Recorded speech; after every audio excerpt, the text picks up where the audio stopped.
يا أيها الذين آمنوا اتقوا الله حق تقاته ولا تموتن إلا وأنتم مسلمون. وقال تعالى في آية أخرى: يا أيها الذين آمنوا اتقوا الله وقولوا قولا سديدا يصلح لكم أعمالكم ويغفر لكم ذنوبكم ومن يطع الله ورسوله فقد فاز فوزا عظيما. عباد الله، أوصيكم ونفسي بتقوى الله وطاعته فقد فاز المتقون. Hadirin jamaah Jumat yang dimuliakan Allah Subhanahu wa taala. Ketika Nabi Muhammad SAW sampai di kota Al-Madinah Al-Munawwarah, beliau dapati orang-orang Madinah tidak makan, tidak minum. Nabi bertanya kepada mereka, "Ayyu yaumin hadza?" Hari apa ini? Orang-orang Yahudi di Madinah, ada Yahudi Bani Nadir, ada Yahudi Bani Quraidah, ada Yahudi Qainuqa, ada Yahudi Khaybar. Mereka semua sepakat menjawab, "Hadza yaumun salihun." Ini hari yang baik. Najallahu fihi Musa wa aghraqa fihi Fir'aun. Pada hari ini Allah menyelamatkan Nabi Musa dan hari ini Allah menenggelamkan Fir'aun. Dan mereka tidak makan, tidak minum pada hari itu karena bersyukur atas nikmat selamatnya Nabi Musa alaihissalam. Apa respon Nabi? Ana ahabtu bi Musa minkum. Aku lebih berhak terhadap Nabi Musa daripada kamu. Fasamahu wa amara bisiyamihi.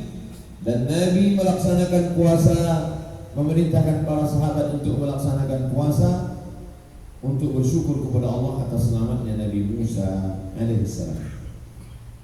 Peristiwa itu terjadi beribu tahun yang lampau sebelum Nabi Muhammad SAW.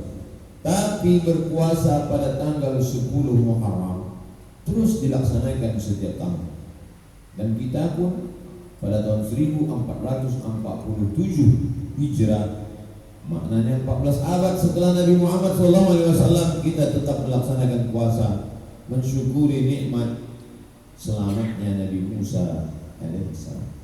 Adakah nikmat yang lebih besar lagi daripada selamatnya Nabi Musa? Ada, yaitu nikmat lahirnya Nabi Muhammad sallallahu alaihi wasallam. Oleh sebab itu kata Imam Jalaluddin Abdurrahman As-Suyuti dalam kitab Al-Hawil Al-Fatawi, kalau selamatnya Nabi Musa alaihissalam boleh diperingati setiap tahun, maka lahirnya Nabi Muhammad sallallahu alaihi wasallam lebih layak lagi untuk diperingati dan disyukuri setiap tahun. Apa kata Allah Subhanahu wa taala dalam Al-Qur'an? Wa dzakirhum bi ayyamillah. Ingatkan umat ini bi ayyamillah. Bi ayyamillah tafsirnya adalah, kata Imam Al-Baihaqi, bi ni'amillah. Ingatkan umat ini dengan nikmat-nikmat Allah, nikmat sehat, nikmat mata, nikmat telinga, nikmat tangan, nikmat kaki. Tapi nikmat terbesar dari semua nikmat adalah nikmat lahirnya Sayyidina Maulana Muhammad sallallahu alaihi wasallam. Wa dzakirhum bi ayyamillah. Ingatkan mereka tentang nikmat-nikmat Allah, nikmat lahirnya Nabi Muhammad sallallahu alaihi wasallam. Bulan Rabiul Awal adalah bulan kelahiran Nabi Muhammad sallallahu alaihi wasallam. Setiap kita mempersiapkan diri untuk mengenang kembali tentang nikmat terbesar, nikmat lahirnya Nabi Muhammad sallallahu alaihi wasallam, tentang syukur kita terbesar atas selamatnya kedatangan kelahiran Nabi Muhammad sallallahu alaihi wasallam. Tidak hanya sekedar tabligh akbar kata sambutan, tapi mengadakan lomba-lomba. Karena Nabi Muhammad SAW tidak meninggalkan istana yang megah. Yang ditinggalkan Nabi SAW warisan masjid. Masjid diisi dengan muazin. Maka diadakan musabaqah lomba azan anak-anak muda remaja, musabaqah menjadi khatib, musabaqah menjadi imam, musabaqah tahfiz ayat-ayat pendek, musabaqah tilawatil Quran. Karena dengan musabaqah, wa fi dzalika falyatanafasil mutanafisun, dalam hal kebaikan itu hendaklah orang-orang baik bersaing. Fastabiqul khairat, berlomba-lombalah dalam kebaikan. Karena dengan itu anak-anak umat Islam ini akan melantunkan suaranya, akan memperdengarkan makharijul hurufnya sesuai dengan bakatnya masing-masing. Kelak di masa akan datang mereka akan jadi polisi, tentara, akan menjadi hakim dan pengacara, mereka punya masa lalu.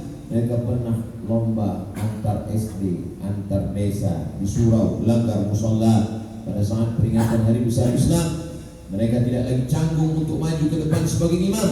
Mereka berani mengumandangkan azan. Mereka tidak lagi gentar untuk membacakan ayat-ayat Allah di atas mimbar, karena mereka dididik dengan pendidikan masjid. Jemaah yang dimuliakan Allah Subhanahu wa taala, ketika ada seorang laki-laki bernama Abbas bin Abdul Muttalib bermimpi, dia melihat saudaranya bernama Abdul Uzza bin Abdul Muttalib.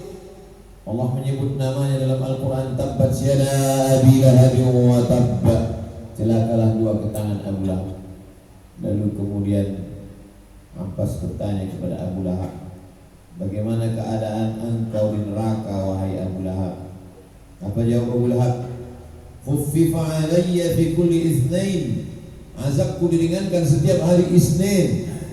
Setiap hari Senin azabku diringankan li'i'taqi Suwaibah, karena pada hari Senin itu aku membebaskan seorang budak bernama Suwaibah. Suwaibah seorang hamba sahaya perempuan milik Abu Lahab, ditugaskan menjaga Aminah yang sedang hamil tua. Nanti bila anaknya lahir, sampaikan berita kelahirannya ke rumah. Sampailah tanggal 12 Rabiul Awal, lahirlah seorang anak. Berita itu disampaikan oleh Suwaibah kepada tuannya Abdul Uzza alias Abu Lahab. Wahai tuan Abu Lahab, adik iparmu Aminah sudah melahirkan anak, dan anaknya adalah seorang laki-laki. Mendengar itu amat sangat bahagia hati Abu Lahab. Lalu Abu Lahab mengatakan, anti hurrah, wahai engkau Suwaibah budak hamba sahaya, aku amat sangat senang mendapatkan berita ini. Adikku Abdullah sudah meninggal.